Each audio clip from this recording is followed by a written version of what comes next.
Estamos meditando na primeira carta aos Tessalonicenses. Estamos no capítulo 2. E hoje vamos ouvir a leitura até o versículo 3. Vamos ouvir então a leitura do versículo 1 até o 3. Porque vós, irmãos,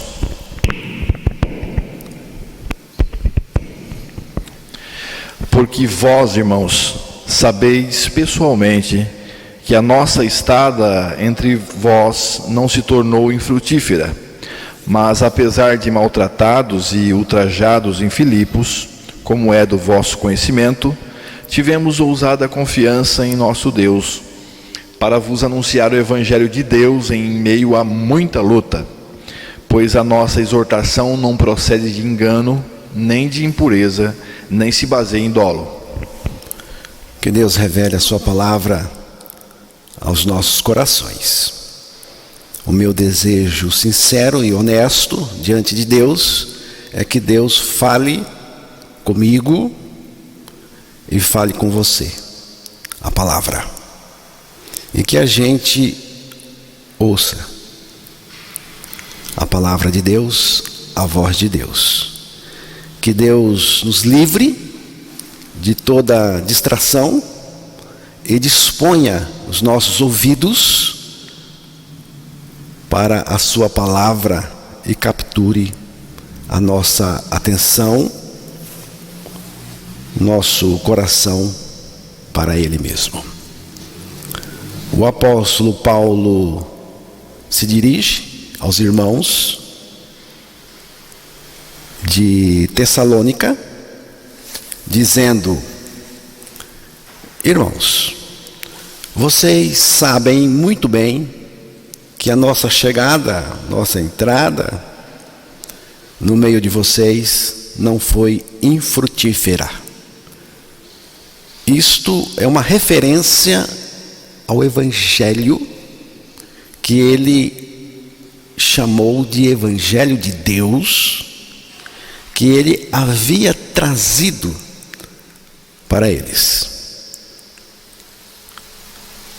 Note que o foco do apóstolo está no Evangelho de Deus e não no homem. O Evangelho que frutificou em Paulo, no apóstolo Paulo, e estava frutificando através de Paulo. Cristo nos fez morrer com Ele na cruz. Depois, Deus nos ressuscitou juntamente com Cristo. E a partir disso, dessa nossa ressurreição com Cristo, Cristo está em nós vivendo a vida dele. Esse é o fruto do Evangelho. É o fruto que o Evangelho produz naquele que crê. Naquele que crê no Evangelho. Cristo morreu por nós, mas nós também morremos com Ele. Ele morreu por nós, mas também nos levou a morrer com Ele, nos fez morrer com Ele. Isto porque quando Ele foi levantado da terra sobre a cruz, Ele nos atraiu a si. Ele mesmo disse isso no Evangelho de João, capítulo 12, versículo 32.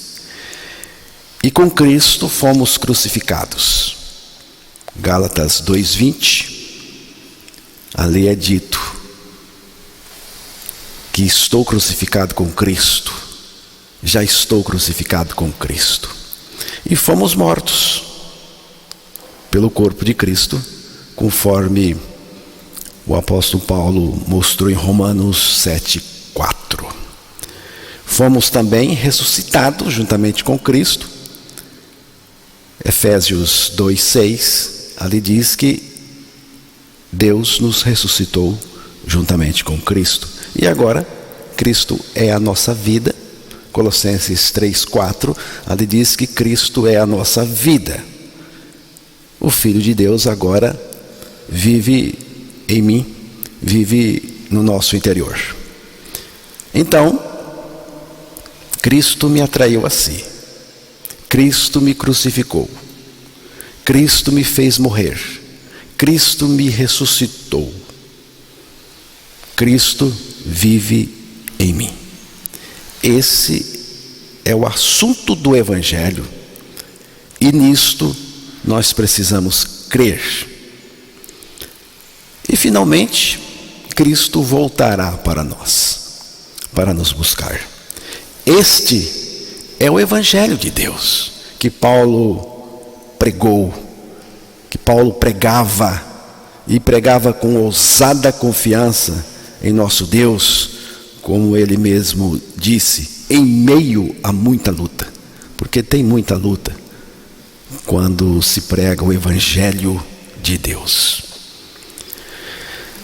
Portanto, tendo em vista esse Evangelho, Paulo diz: pois a nossa exortação, o nosso ensino, a nossa pregação, o nosso anúncio, está se referindo ao Evangelho. Então Paulo vai falar da procedência desse Evangelho, da origem desse Evangelho.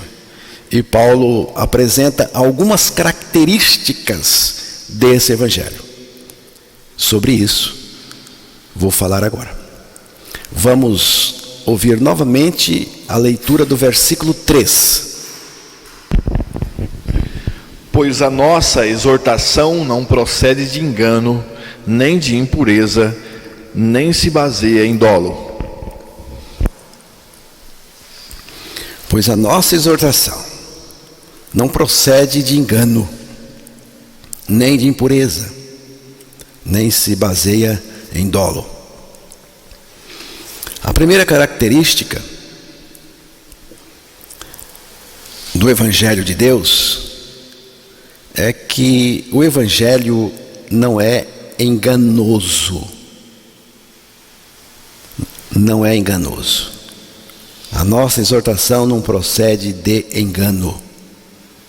O Evangelho de Deus, irmãos, não é enganoso. Ele não procede do engano. A origem do Evangelho não é enganosa. A pregação do Evangelho não tem intuito de enganar ninguém. Pelo contrário, o Evangelho nos liberta do engano do pecado, do engano religioso e também dos falsos pregadores. O Evangelho nos livra de tudo isso. O Evangelho não é velhaco. O Evangelho de Deus não é trapaceiro, não é embusteiro, não é um engodo. O Evangelho, irmãos, não é arapuqueiro. Você sabe o que é uma arapuca? Você sabe, né? O que é uma arapuca? Arapuca é um artefato sul-americano de origem indígena, o qual consiste numa armadilha de formato de pirâmide, destinada a pegar principalmente aves. Para armar uma arapuca, normalmente se usa uma forquilha pequena, bem pequena, um cipó,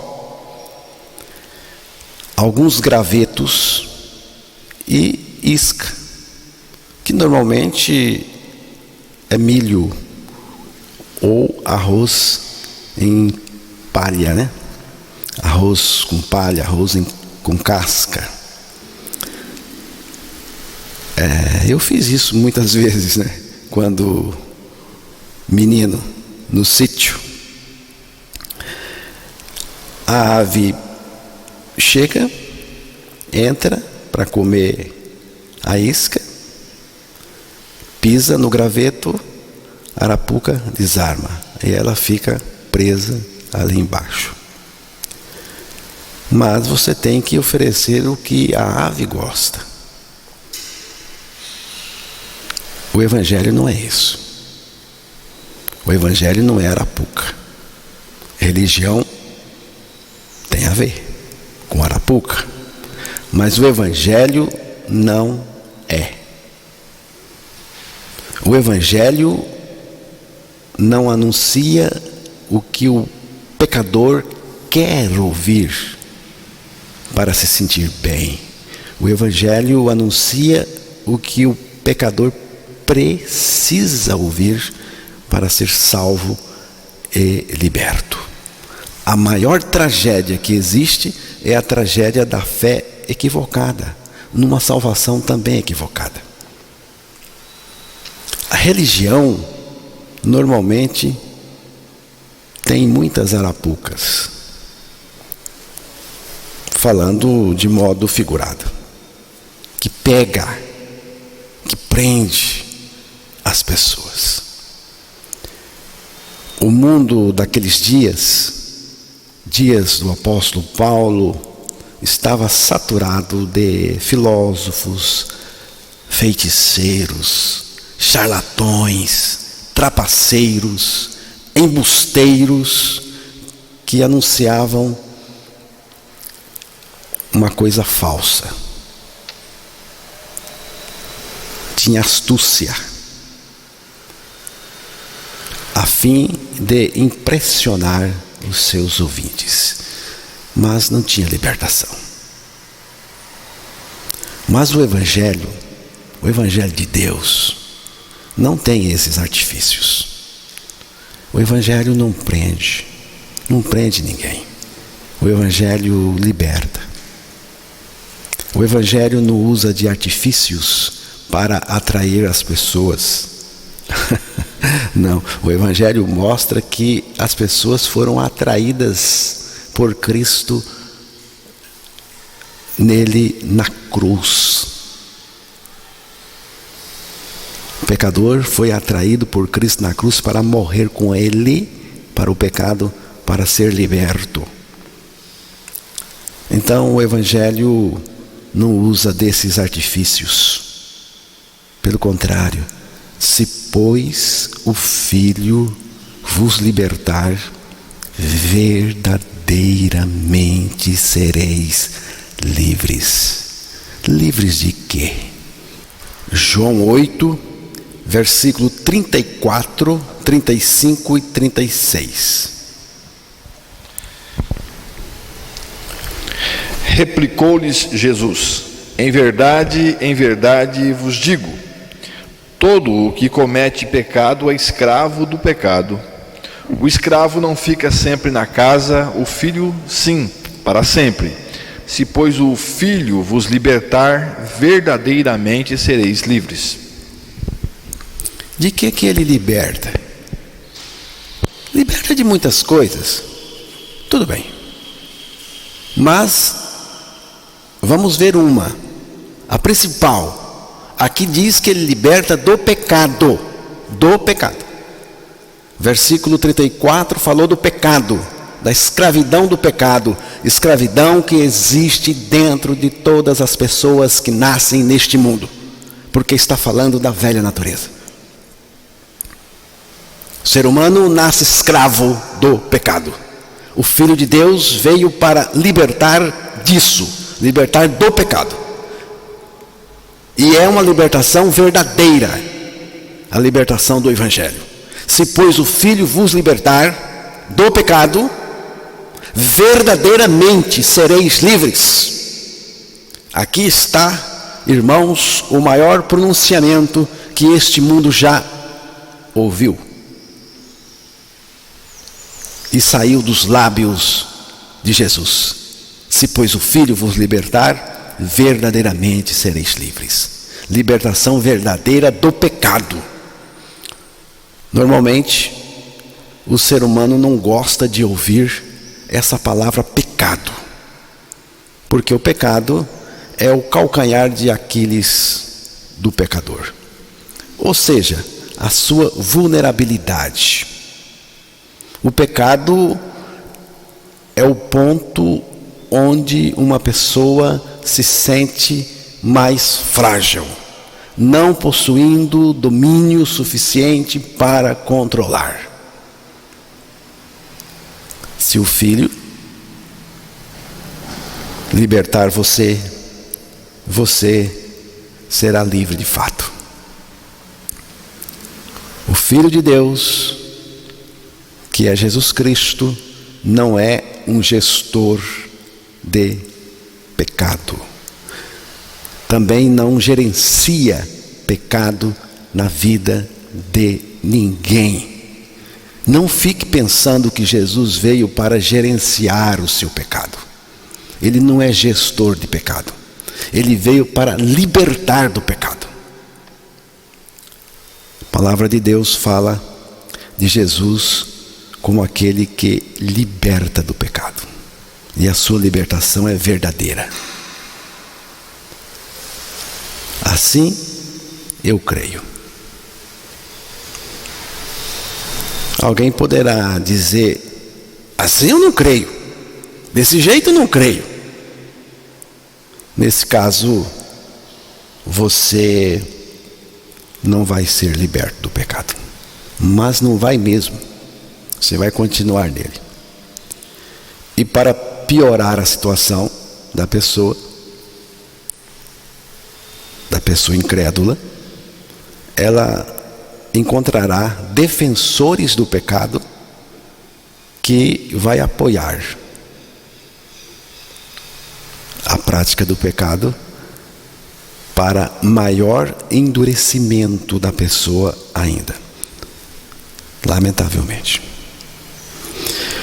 O falso evangelho é aquele que não se fundamenta na suficiência da crucificação de Cristo, que nos crucificou com Ele, e na eficiência da ressurreição de Cristo,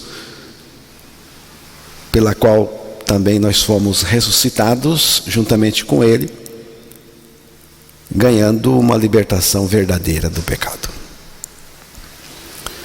O Evangelho não é enganoso. O Evangelho não vem de uma maneira insinuante, atraente, tinhosa. O Evangelho não faz isso, irmãos. O Evangelho não se disfarça de bom menino. O Evangelho não tem esse caráter. O Evangelho não tem esse caráter enganoso. Não engana ninguém. Então aqui nós temos a primeira característica do Evangelho. Não engana ninguém. Pelo contrário, ele liberta. A segunda característica é que o Evangelho não é misturado com impureza ou imundícia. Porque o texto aí que estamos analisando diz: pois a nossa exortação não procede de engano, nem de impureza, nem se baseia em dolo. Então o Evangelho não é enganoso, o Evangelho não é impuro, não é um Evangelho misturado com impureza, imundícia. O Evangelho não é misturado com sujeira. O Evangelho é santo e produz santidade no interior daquele que crê nele. É assim. O Evangelho é santo. Se você creu no Evangelho, esse Evangelho que é santo vai produzir no seu interior santidade. O Evangelho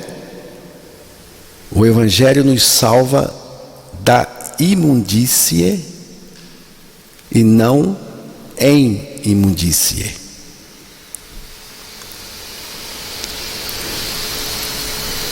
O Evangelho salva dos pecados nunca nos pecados. O Evangelho remove de nós toda imundícia, toda impureza, toda sujeira, toda contaminação, todo pecado, toda iniquidade. Tito 3:5, depois capítulo 2, versículo 14. Não por obras de justiça praticadas por nós, mas segundo sua misericórdia, ele nos salvou mediante o lavar regenerador e renovador do Espírito Santo, o qual a si mesmo se deu por nós, a fim de remir-nos de toda iniquidade e purificar para si mesmo um povo exclusivamente seu, zeloso de boas obras. É a obra do Evangelho, a obra de Cristo na nossa vida. O Evangelho não varre lixo para debaixo do tapete ou para um cantinho onde ninguém vê. O Evangelho não varre pecado para debaixo do tapete. Não caia no engodo de tentar ocultar os seus pecados. Não caia nesse engano.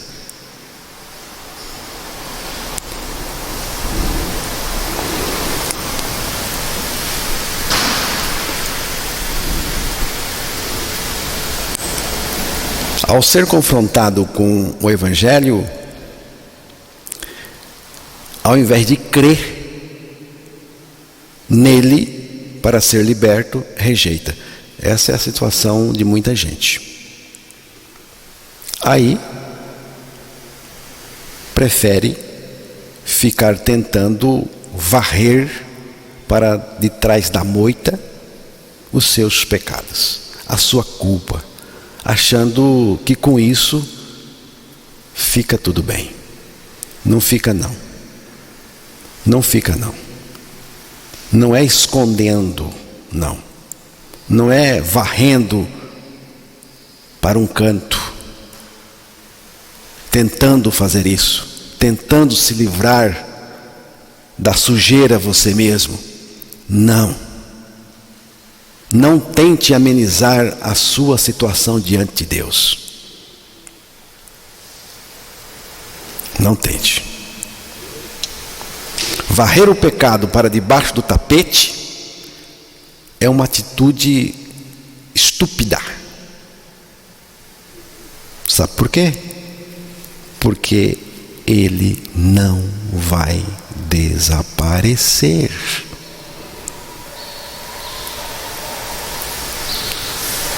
Agora, tem um lugar onde o pecado desaparece.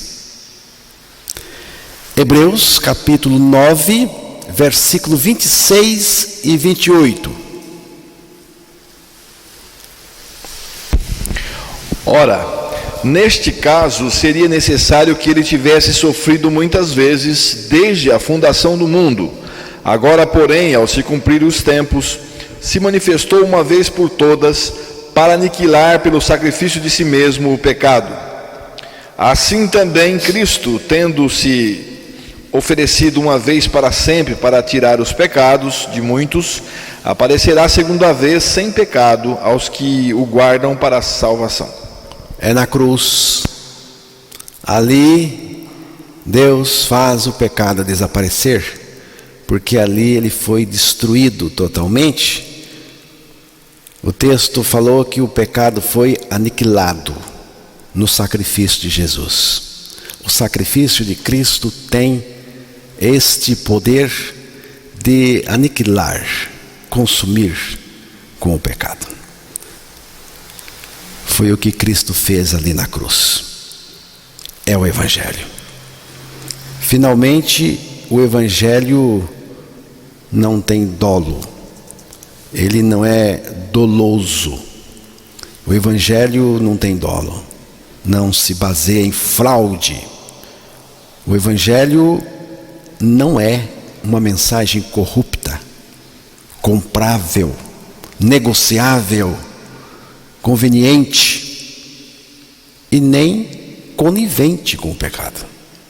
O Evangelho não faz promessas irresponsáveis para engabelar os incautos. O Evangelho não engana ninguém. O Evangelho não faz paliativo. O Evangelho não é calmante, nem tampouco um alívio temporário. O Evangelho é uma mensagem pura, santa, honesta, radical e regeneradora. O Evangelho é desprovido de sofisticação. Ele é desafetado. E o Evangelho está interessado na libertação verdadeira das pessoas. É nisto que o Evangelho está interessado, na libertação das pessoas, libertação verdadeira do pecado. Este Evangelho me empolga muito. Era o Evangelho que Paulo pregava. Amém, irmãos? Na próxima vez nós vamos continuar falando sobre a procedência do pregador do Evangelho. Hoje eu falei sobre a origem do Evangelho. Da próxima vez eu vou falar da origem do pregador. Porque quem prega o Evangelho, irmãos, tem que ser coerente com o Evangelho. Tem que ser coerente. Quem prega o Evangelho, quem prega a crucificação com Cristo, tem que ser uma pessoa crucificada, irmãos. Tem que ser.